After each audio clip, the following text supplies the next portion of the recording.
नमस्कार दोस्तों, मैं राहुल आप सभी का मंथन में स्वागत करता हूं।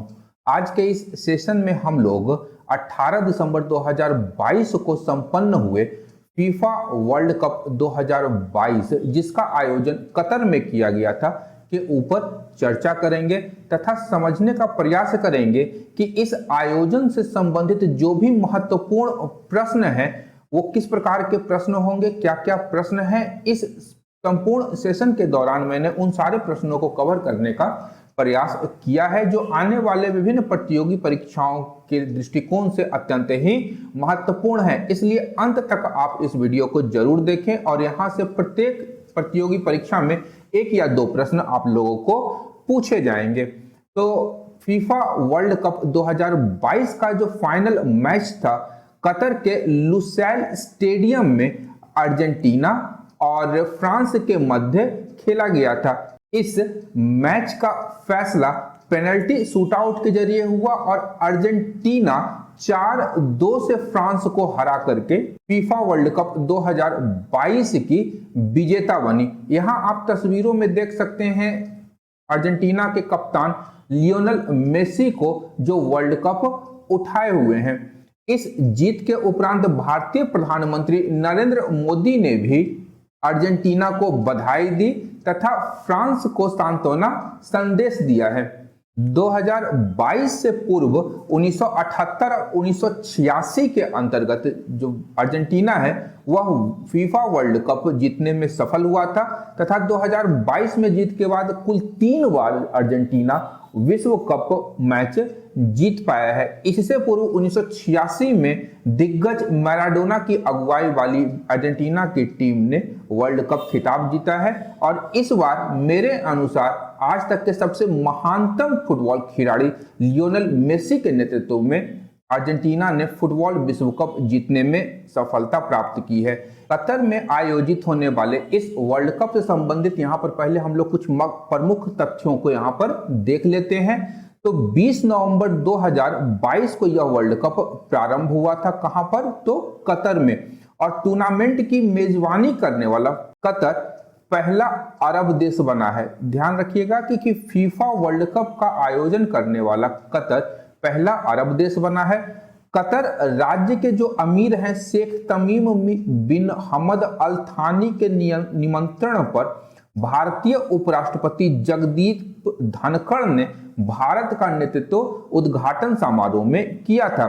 वहीं 20 नवंबर से 18 दिसंबर तक कुल 29 दिनों तक यह मुकाबला चला था जो कि अर्जेंटीना के बाद यानी 1978 के बाद यह सबसे छोटा विश्व कप हुआ था। इस आयोजन में कुल 32 देशों ने भाग लिया था तथा सबसे महत्वपूर्ण तथ्य है कि यह अब तक का खेला गया सबसे महंगा फुटबॉल विश्व कप है। इस पर लगभग 200 बिलियन यूएस डॉलर खर्च आया है। 2026 में जो अगला आयोजन होगा फीफा वर्ल्ड कप का वह उत्तर अमेरिका महाद्वीप में होगा जिसमें कनाडा, अमेरिका और मैक्सिको ये 3 देश शामिल हैं।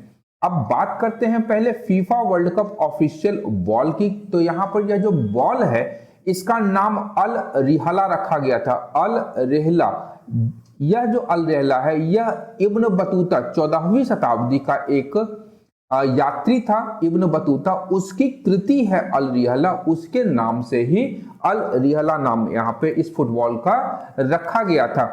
अल रिहला का शाब्दिक अर्थ होता है द जर्नी या यात्रा और अल रिहला का जो उपयोग था यह मूल रूप से क्वार्टर फाइनल तक के मैचों के लिए किया गया था। उसके पश्चात अल हिल्म ने अल रिहला को रिप्लेस करके सेमीफाइनल और फाइनल में इस बॉल का उपयोग किया गया था।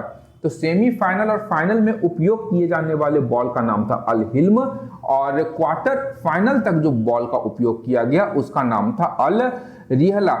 इस बॉल की सबसे महत्वपूर्ण विशेषता है कि इसमें वाटर बेस्ड जो इंक है और ग्लू उसका उपयोग किया गया था और यह जो बॉल का निर्माण था जहां से यह निर्मित हुआ था यह हुआ था पाकिस्तान के सियालकोट से। यहां ध्यान रखिएगा विश्व में बनने वाले 2/3 बॉल जो हैं वह पाकिस्तान में बनाए जाते हैं और पाकिस्तान का सियालकोट जो है विश्व प्रसिद्ध फुटबॉल मैन्युफैक्चरिंग हब के रूप में भी जाना जाता है।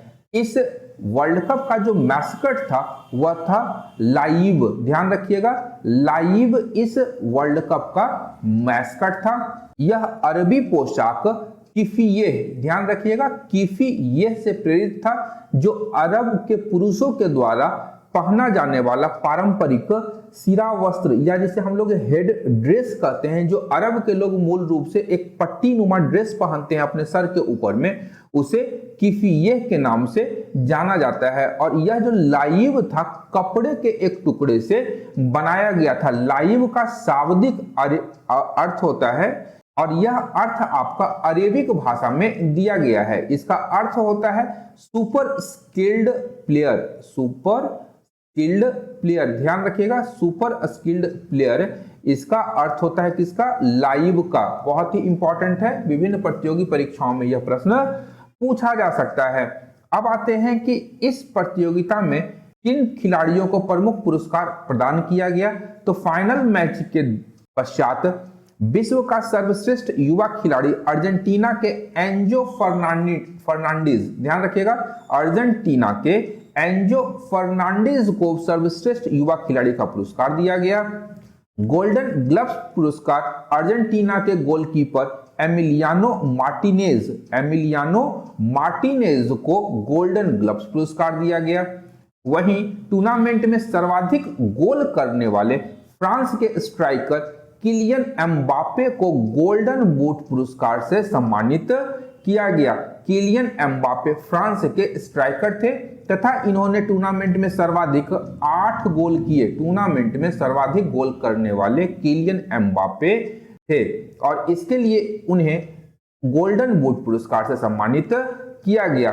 गोल्डन बॉल पुरस्कार लियोनेल मेसी को दिया गया, जिन्होंने टूर्नामेंट में कुल 7 गोल और 3 गोल करने में मदद करी थी, इसलिए इन्हें गोल्डन बॉल, जिसे हम लोग जानते हैं प्लेयर ऑफ द टूर्नामेंट के नाम से भी इसे जाना जाता है, यह गोल्डन बॉल पुरस्कार लियोनेल मेसी को प्रदान किया गया।